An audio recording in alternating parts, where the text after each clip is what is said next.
दोस्तों, आपने अक्सर अपने घर के आसपास किसी न किसी सांप को घूमते हुए ज़रूर देखा होगा, पर बहुत कम लोग ही इन सांपों के बारे में जानकारी रखते हैं। वैसे हमें तो सब सांप एक जैसे ही दिखाई देते हैं, पर सच्चाई तो यह है कि सांपों में भी अलग अलग प्रकार की प्रजातियां होती हैं। पर हम आज बात कर रहे हैं हमारे देश में पाई जाने वाली एक ही शक्ल की 3 प्रजातियों के बारे में। जी हाँ, आपने सही सुना, 3 हमशक्ल सांपों की प्रजातियां जो कि एक जैसी ही दिखाई देती हैं, जैसे रसेल वाइपर, रफ स्कल्ड सैंड बोवा और इंडियन रॉक पाइथन। हम तीनों सांपों में बहुत बार पहचान को लेकर भ्रमित रहते हैं। समस्या यह है कि इनमें से एक सांप बहुत ज़्यादा जहरीला और जानलेवा है। हम आज इन तीनों सांपों में समानता बताएंगे।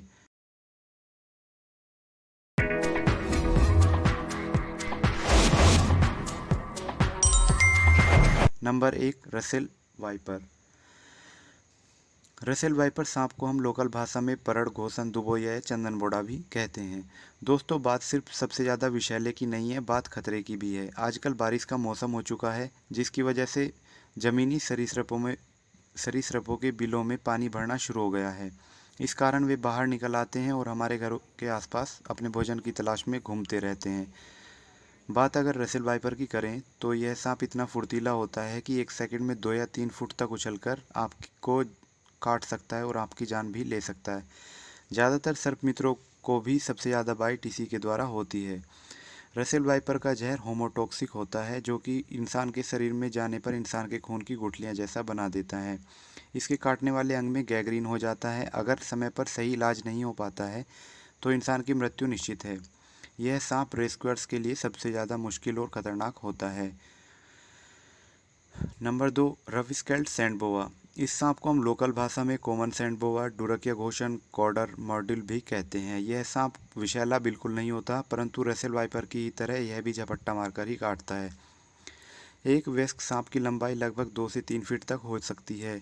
आपकी जानकारी के लिए बता दें कि इस सांप को कुछ देशों में लोग पालते भी हैं।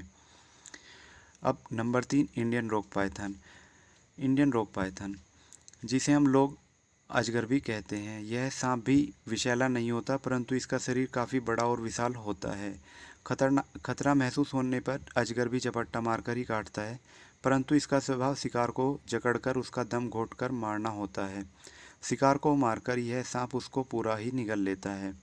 जैसा कि हमने पहले देखा है, रसेल वाइपर विषैला है और बाकी दोनों बिना जहर के हैं। अभी कुछ दिन पहले की ही एक घटना है। एक नौसिखिया सर्पमित्र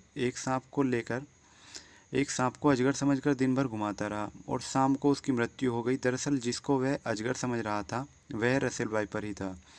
वैसे अजगर लंबा होता है और रसेल वाइपर मध्यम आकार का और सैंड बोआ थोड़ा छोटा होता है, परंतु तीनों का मोटापा कन्फ्यूजन पैदा कर देता है। इन तीनों का कलर भी लगभग एक जैसा ही होता है। अगर गौर से ना देखा जाए तो इनके ऊपर बना डिजाइन भी एक जैसा ही दिखाई देता है। इन तीनों का शरीर मध्य में मोटा होता है और ये तीनों झपट्टा मारकर ही काटते हैं। अजगर का छोटा बच्चा, रसेल वाइपर का 1-2 साल का बच्चा और वेस्ट कॉमन सैंड बोआ आकार में एक बराबर होते हैं, जो कि लगभग 3 फीट तक होता है और यही लोग धोखा खा जाते हैं। तो सतर्क रहें और रसेल वाइपर को अजगर का बच्चा या कॉमन सैंड बोआ समझने की गलती कभी ना करें।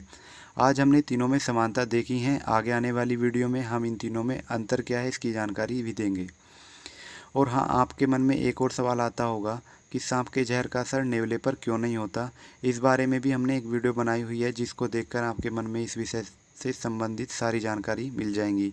तो जानकारी कैसी लगी हमें कमेंट करके ज़रूर बताइए। वीडियो अच्छी लगी तो लाइक और शेयर करें।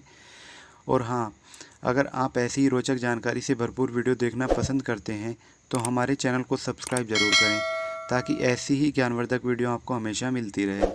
तो मिलते हैं ऐसी ही एक और मज़ेदार वीडियो के साथ। तब तक के लिए जय हिंद।